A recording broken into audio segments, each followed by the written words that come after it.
petite introduction pour vous présenter Jamie de la société Dell qui va nous parler des solutions Open Manage avec l'intégration de leur serveur.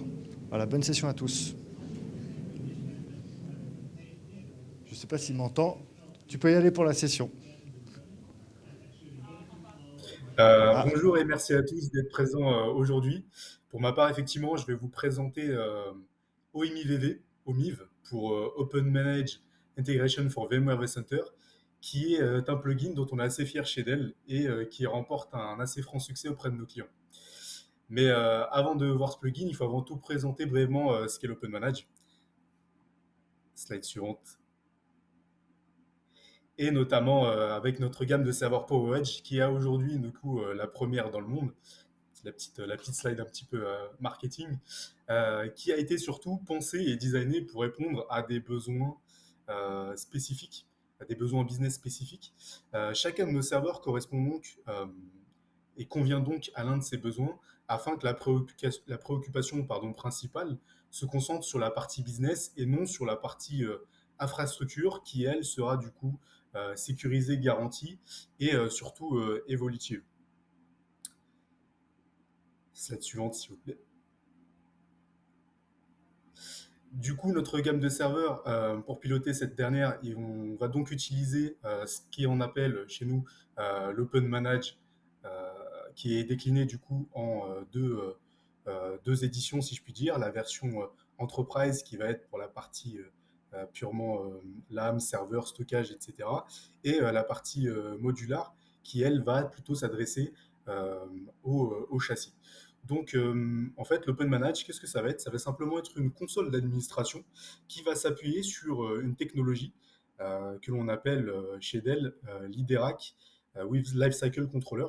Donc, en fait, l'IDRAC, c'est une petite carte qui est systématiquement embarquée dans chacun de nos serveurs. Donc, chacun de nos serveurs de la gamme PowerEdge, systématiquement, il y a cette fameuse petite carte IDRAC qui est embarquée et qui va donc, comme son nom l'indique, Lifecycle Controller, nous permettre de gérer l'ensemble des actions du cycle de vie de votre serveur à partir du moment où il aura été branché, implémenté dans votre infra, tout au long de sa vie de production, l'environnement sur lequel il se trouvera, jusqu'à son décommissionnement.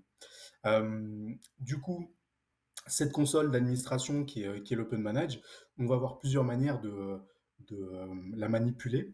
On va le voir plus tard par la suite, justement, avec Open Manage euh, au sein de VMware vCenter. Donc, slide suivante, s'il vous plaît. Donc, en fait, le résultat, ça va être le suivant, c'est qu'effectivement, comme je l'ai dit, un grand nombre des fonctionnalités de l'Open Manage vont pouvoir être directement intégrées au sein de l'interface de votre VMware vCenter et ça va permettre, du coup, on va le voir, d'avoir une gestion de vos machines aussi bien euh, virtuelle que physique. Bien évidemment, le fait d'avoir du coup ce fameux plugin qui est l'Open Manage Interaction with VMware Center va vous permettre d'accélérer et de réduire l'ensemble des opérations, justement de la gestion de votre parc, des actions qui pourraient être éventuellement risquées ou chronophages. Donc, après un certain nombre du coup de retours de la part de nos clients et d'analyse, on s'est rendu compte que suite à l'utilisation de ce plugin, on avait du coup une gestion de déploiement, d'administration qui pouvait aller jusqu'à 60 fois qui était 68 fois plus rapide. Donc notamment avec toute la partie euh, d'update des firmware et des hyperviseurs, où là où en moyenne, bien évidemment, à titre indicatif, cela pouvait prendre jusqu'à 3 heures, 3 heures et demie chez certains de nos clients, versus un peu moins de 4 minutes avec l'outil qui est l'Open Manage Integration for VMware vCenter. Slide suivante, s'il vous plaît. Donc là, on va passer un petit peu en revue l'ensemble des fonctionnalités justement qui vont nous permettre de bénéficier justement de tous ces avantages, donc qui, je le rappelle, viennent d'Open Manage, mais qui vont nous permettre du coup d'avoir l'ensemble de ces fonctionnalités centralisées et unifiées dans une seule et même interface, donc au sein de vCenter. Donc, premièrement, ça permet, comme je l'ai déjà dit, de centraliser à la fois la partie physique et virtuelle dans une seule et même interface. Tout cela, donc, on va le voir, on voit ici avec de beaux screenshots, une interface très visuelle, très graphique, très intuitive, qui va nous permettre, en fait, en quelques clics, d'aller rapidement sur nos serveurs, que ce soit aussi bien physique que virtuel, et d'effectuer un certain nombre d'opérations. Donc, les plus importantes, notamment tout ce qui va concerner la partie firmware driver update, notamment sur la partie BIOS, en s'appuyant du coup sur le vSphere Lifecycle Manager, mais également on le verra sur une notion de cluster aware au sein du vCenter et du plugin. Et également la possibilité d'accélérer, toujours cette notion d'accélérer des opérations chronophages de déploiement, notamment avec la possibilité de créer des templates de référence pour pouvoir ensuite les déployer, les appliquer en masse. Slide suivante, s'il vous plaît. Donc, comme je le disais, l'un des avantages principaux est d'avoir un seul et même point d'entrée, une seule et même console, depuis laquelle en fait on va avoir justement l'ensemble de ces fonctionnalités qui vont être centralisées. Donc, le but ici est justement euh, de ne pas multiplier les interfaces. Vos équipes techniques vont pouvoir du coup effectuer l'ensemble de ces opérations, aussi bien sur la partie physique que virtuelle, aussi bien sur des machines non Dell que des machines Dell, et tout ça du coup depuis ce fameux plugin, en du coup simplement étoffant l'interface de base en lui rajoutant du coup les fonctionnalités venant de l'Open Manage.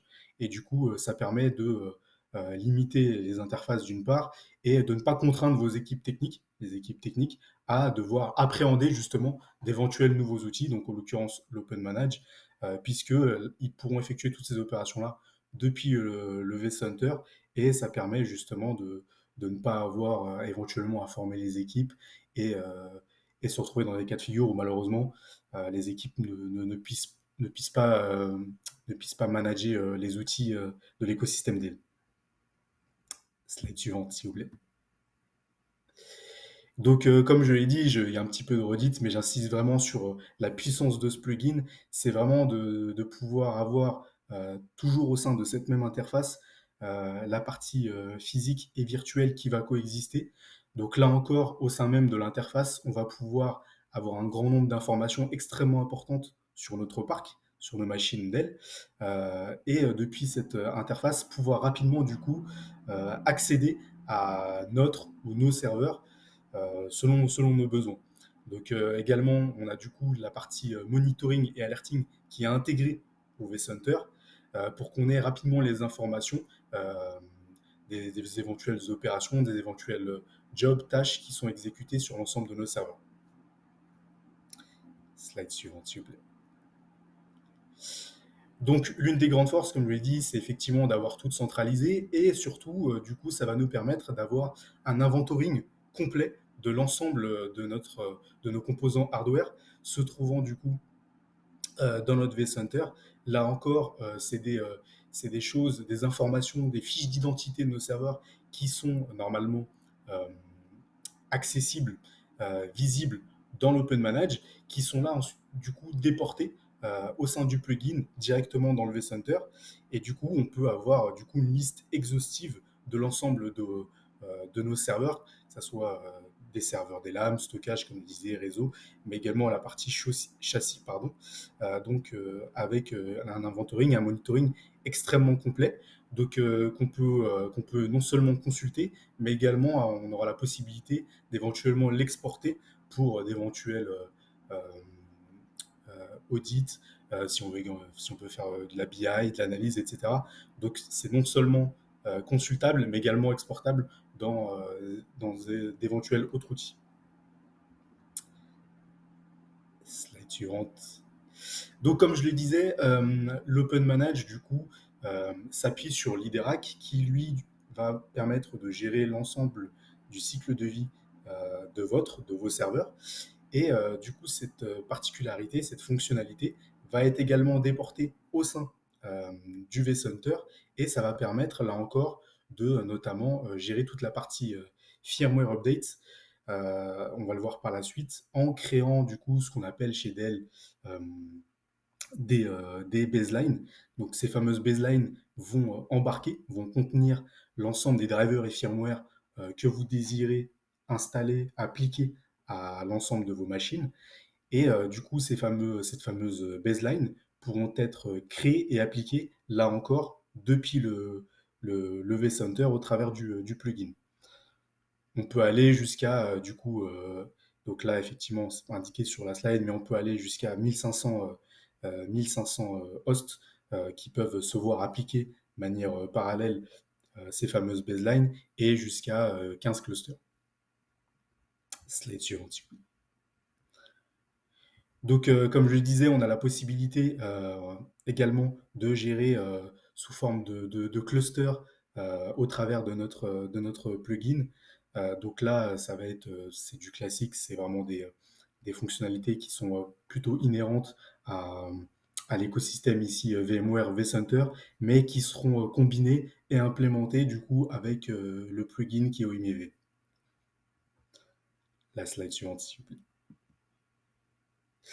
Également, fait extrêmement important, donc je l'ai dit, la partie OMIV va permettre de gérer la partie LAM, la partie réseau, la partie châssis, mais également la partie du coup stockage, notamment avec un support de la partie vSAN.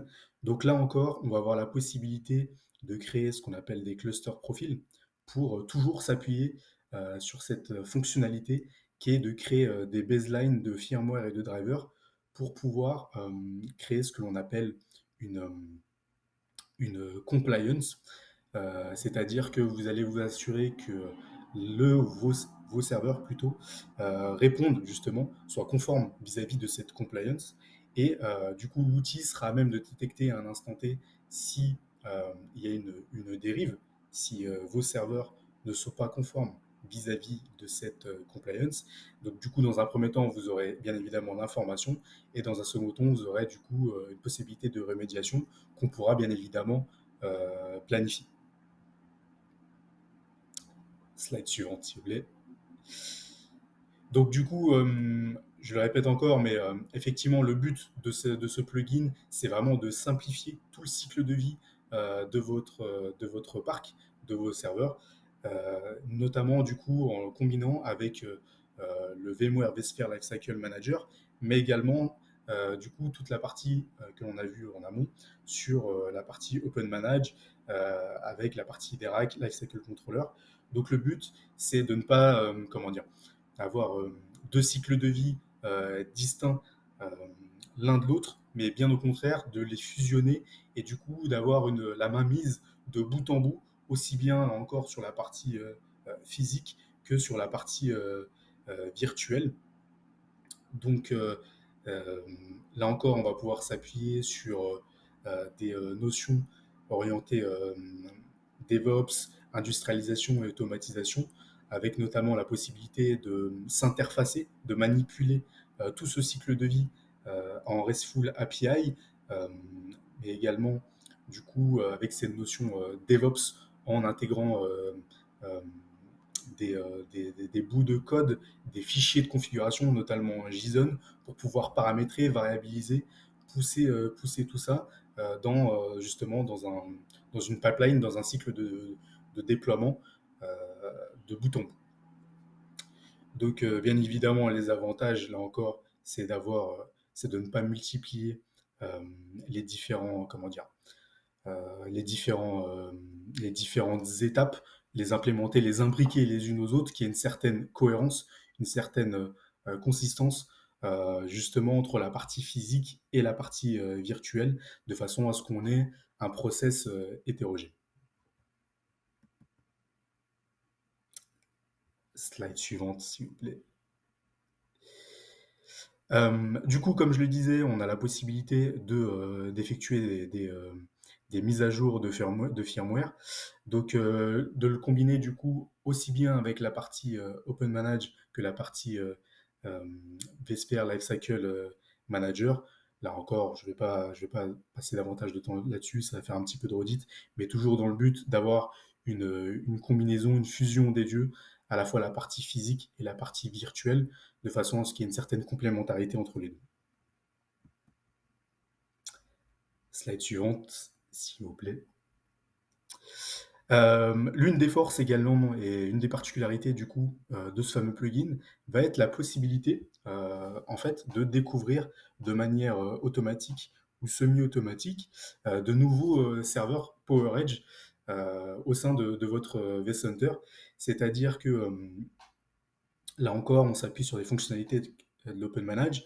On va renseigner une certaine range d'adresse IP ou certains hostnames, en fait, et dès lors où des machines PowerEdge vont être implémentées et rajoutées au sein de votre SI, au sein de votre infrastructure, euh, le plugin va être à même de détecter du coup ces nouveaux serveurs et de les rajouter de manière automatique sans que vous ayez à lancer une opération, une tâche dite de découverte pour récupérer du coup et remonter ces nouveaux serveurs au sein de votre vCenter. Slide suivante. Donc tout ça dans la continuité, vous allez le voir, pour justement euh, bénéficier de ce qu'on appelle le quick deploy. En fait, le quick deploy, ça va aller, c'est vraiment la logique, toujours cette logique du cycle de vie de votre serveur. Ok, donc on est arrivé au stade où le, le ou les serveurs ont été détectés de manière automatique, où ils ont été implémentés au sein de votre vCenter. Mais du coup, l'étape suivante va être de procéder à un déploiement, à une configuration de votre nouveau serveur. Et là encore, tout a été pensé euh, pour être implémenté au sein du plugin pour justement effectuer ce genre d'opération. Donc notamment, on va avoir la possibilité de créer ce qu'on appelle un ISO profile ou un system profile. En fait, ça va s'appuyer sur un template de référence que l'on aura défini au préalable et que l'on va du coup affecter, appliquer à notre ou nos serveurs qui viennent tout juste d'être découverts par le plugin. Et du coup, ce template va non seulement être appliqué, mais on va également aller à l'étape suivante où on va avoir également la possibilité de plugger, brancher un repository sur lequel vont se trouver du coup des images ISO. Et vous comprenez, je pense, la logique derrière, c'est que non seulement le serveur va être détecté, il va se voir du coup appliquer la bonne configuration, la configuration conforme à celle qui aura été définie, mais également lors du premier démarrage, l'image, du coup, votre serveur va être à même de booter, de démarrer sur une ISO que vous avez définie au préalable et qui sera mise à disposition sur un repository. Poste suivant. Petite particularité également, là encore, c'est la possibilité de s'appuyer sur des fonctionnalités, on va dire, euh, prédictives en justement détectant un certain nombre d'anomalies, de problèmes. Donc non seulement bien évidemment en temps réel, mais également, comme je l'ai dit, de manière prédictive, c'est-à-dire que l'outil va être à même de détecter des comportements, une conjoncture de comportements ou de métriques qui laissent à penser qu'éventuellement on est au devant de problèmes. Donc, je vais donner un exemple sur la partie stockage, par exemple. On voit que par rapport sur une des machines, euh, comment dire, l'espace de stockage arrive à un seuil non pas critique, mais de l'ordre de 70%, mais par rapport à l'évolution justement de l'utilisation de cet espace, on voit que d'ici 12 jours, on peut, si on continue sur l'utilisation euh, de stockage de ce type-là, eh bien, on va arriver à saturation, eh bien, l'outil va être à même de le détecter et de nous le remonter.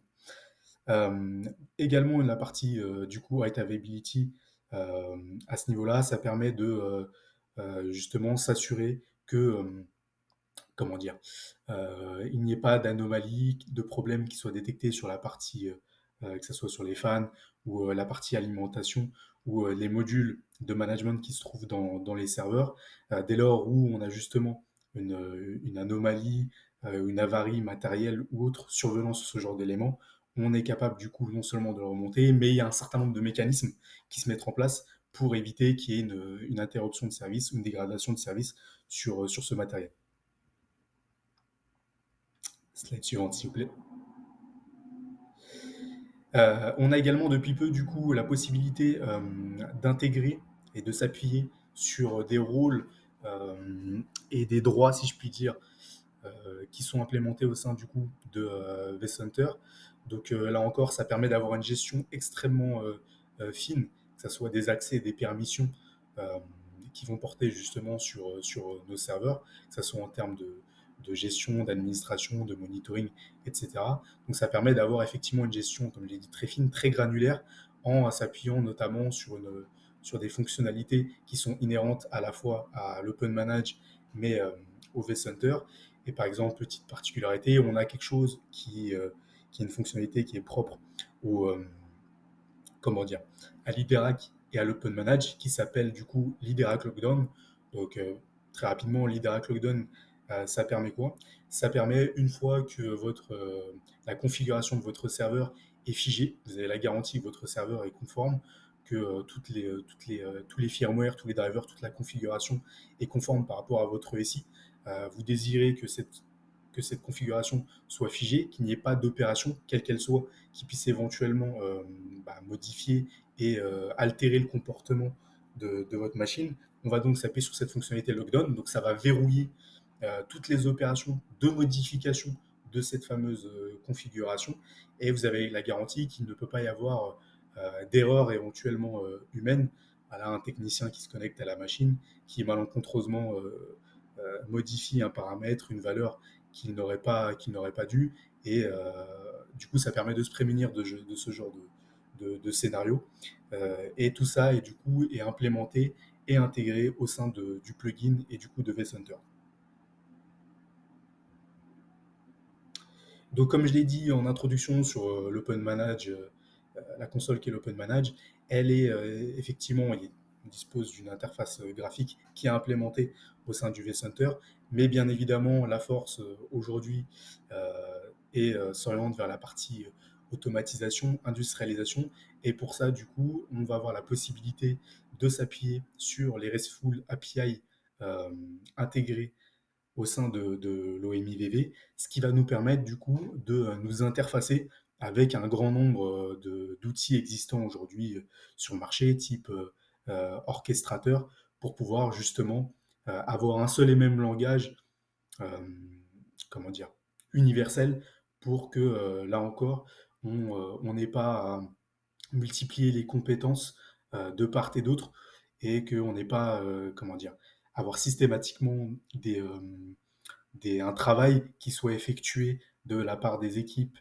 aussi bien qui manipulent la partie vCenter que la partie Open Manage, que la partie orchestrateur, je vais dire une bêtise, mais type Ansible ou Terraform, ce genre d'outils qui sont aujourd'hui dans l'air du temps.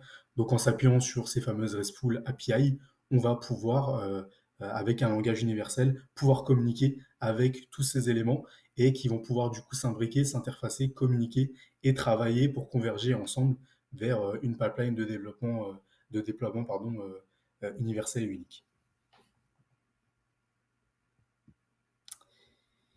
Slide suivante.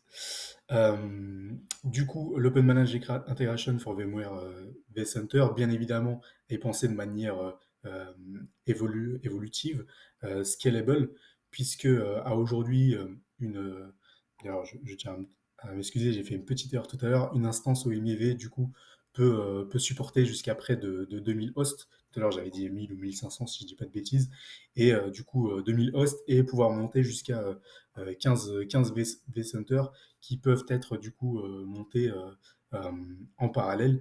Donc tout ça, bien évidemment, tout est manageable, tout est administrable de manière simultanée et parallèle. Du coup, toutes les fonctionnalités qu'on vient de voir en amont, donc tout ce qui va concerner la partie déploiement, la partie de compliance au niveau des firmware, des drivers, des templates de configuration qui va porter sur vos serveurs. Tout ça pourrait être effectué de manière simultanée et parallèle jusqu'à 2000 serveurs et 15 vCenter. Slide suivante, s'il vous plaît. Donc là, je vais volontairement aller un peu plus vite puisque ça va rentrer un petit peu dans la partie classique d'installation, de déploiement de OMIVV, OEF. donc de l'OMV, pardon. Donc effectivement, ça va être sous forme d'OVF que l'on met à disposition, qui va être capable du coup de s'adapter justement par rapport à votre vCenter, pardon, et du coup va pouvoir adapter les ressources dont il va que vous voulez mettre en place, déployer. Donc voilà, c'est une installation somme toute classique qui va définir, comme je l'ai dit, les ressources dont on va avoir besoin. On a bien évidemment une phase de login dans laquelle du coup il va falloir renseigner un certain nombre de,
Excusez-moi, apparemment j'ai été coupé. Je m'excuse, petit problème technique, les aléas du direct.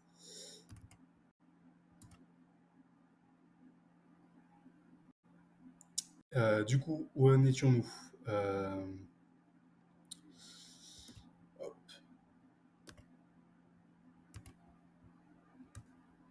Donc, que je reprenne la bonne slide. Donc, repository profile. Donc, le repository profile, à quoi ça va consister? Euh, Ça va être en fait ce qu'on appelle chez nous, chez Dell, des catalogues. Donc, ces fameux catalogues qui vont embarquer l'ensemble des drivers, des firmware que vous allez vouloir du coup appliquer sur vos serveurs. Et là encore, on va avoir la possibilité de créer ces fameux repository profile depuis le plugin, depuis le vCenter, que vous allez du coup mettre à disposition, euh, qui vont être amenés à être consommés lors d'éventuelles opérations de mise à jour. C'est-à-dire qu'une fois que vos repository profile auront été créés, on va sélectionner une machine, soit de manière unitaire, soit une population de machines, sur laquelle, du coup, on va appliquer ces catalogues et l'outil va prendre la main pour pouvoir, du coup, lancer des opérations de mise à jour, de maintenance sur les machines que vous aurez sélectionnées. Donc là encore, pas de crainte, plusieurs scénarios vont être proposés. Bien évidemment, si on est sur de la prod, on n'a aucun intérêt à ce que ces mises à jour soient appliquées et effectives directes. Donc plusieurs scénarios vont être proposés, soit bien évidemment appliqués de manière automatique et directe, soit d'éventuellement planifier ces opérations pour justement procéder lorsqu'on aura des fenêtres de maintenance euh, qui s'offriront à. Slide suivante, s'il vous plaît. La partie cluster profile, là encore, ça va rejoindre un petit peu ce qu'on a vu, ce que l'on a vu auparavant. Donc ici, ça va permettre de procéder de la même sorte, sauf que plutôt que de fonctionner, donc là encore, sur une manière granulaire, sur une machine ou sur quelques machines, on va pouvoir appliquer ces profils sur des clusters à part entière, sur l'ensemble de clusters, donc sur un grand nombre d'os, de machines. Et du coup, toujours cette même logique de baseline et de ce qu'on appelle du coup la possibilité de drift detection, c'est-à-dire que dès lors où l'une des machines se trouvant sur un des clusters va être amenée à dériver euh, par rapport à la configuration de référence qui aura été renseignée, et bien là encore l'outil sera à même de le détecter, va le remonter et va proposer du coup la remédiation pour que là où les machines ou le cluster, l'intégralité du cluster, se retrouve conforme vis-à-vis du profil qui aura été au préalable configuré et édité. Slide suivante, s'il vous plaît.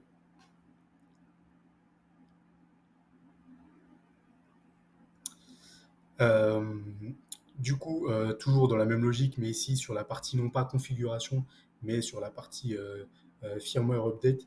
Donc, intégrer tout cela avec Lifecycle Manager, avec le vSphere Lifecycle Manager, puisque je vous le rappelle, le but, c'est de pouvoir gérer, administrer et faire coexister à la fois la partie physique et la partie virtuelle pour que tout cela soit implémenté dans un seul et même euh, cycle de vie, dans une seule et même pipeline. Donc là encore, depuis cette même interface, on va pouvoir être à même non seulement de gérer cette partie-ci côté hardware, mais également côté virtuel. Slide suivant, s'il vous plaît.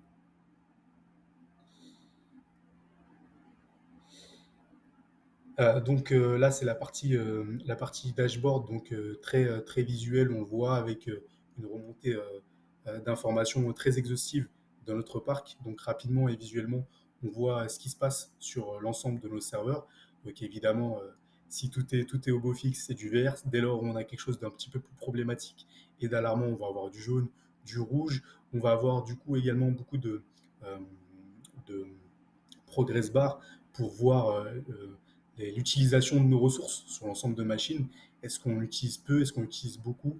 Et donc tout ça dans une interface extrêmement épurée, simpliste, minimaliste, depuis laquelle on va pouvoir rapidement, en deux, trois clics pardon, accéder à là ou aux machines auxquelles on veut accéder et pouvoir exécuter un certain nombre d'actions relativement rapidement. Slide suivante, s'il vous plaît. La partie configuration compliance, donc c'est un petit peu de la redite avec ce que j'ai dit auparavant, c'est-à-dire qu'on va définir une configuration de référence.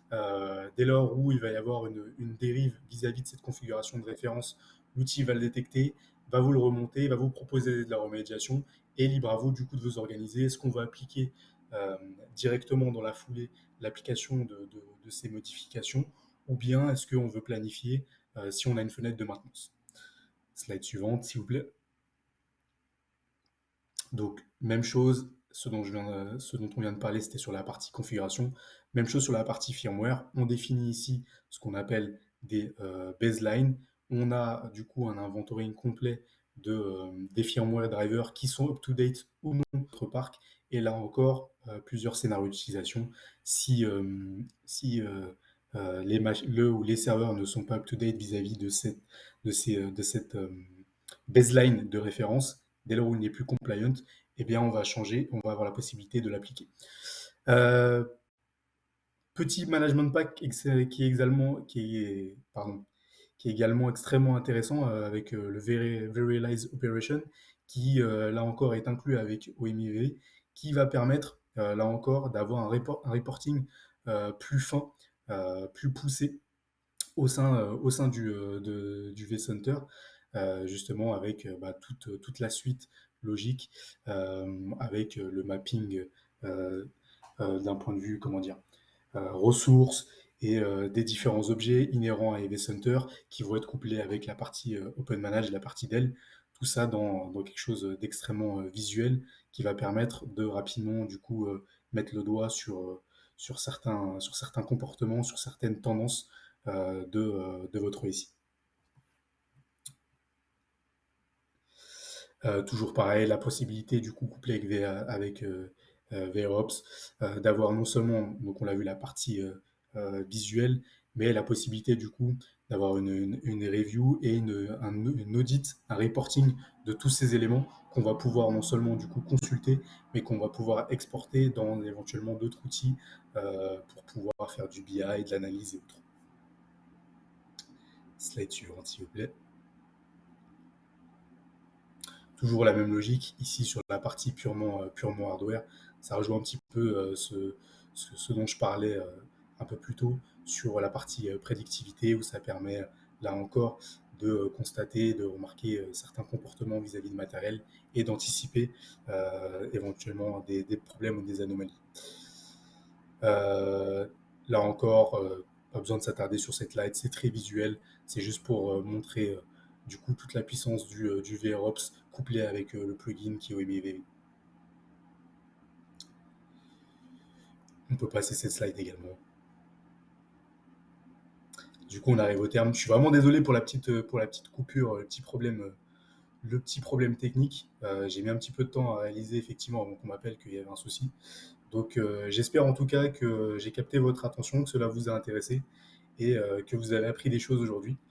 Je vous souhaite une excellente fin de session, fin de meeting et fin de journée. Et je vous dis, j'espère, à la prochaine sur d'autres meetings ou d'autres salons. Très bonne journée à tous.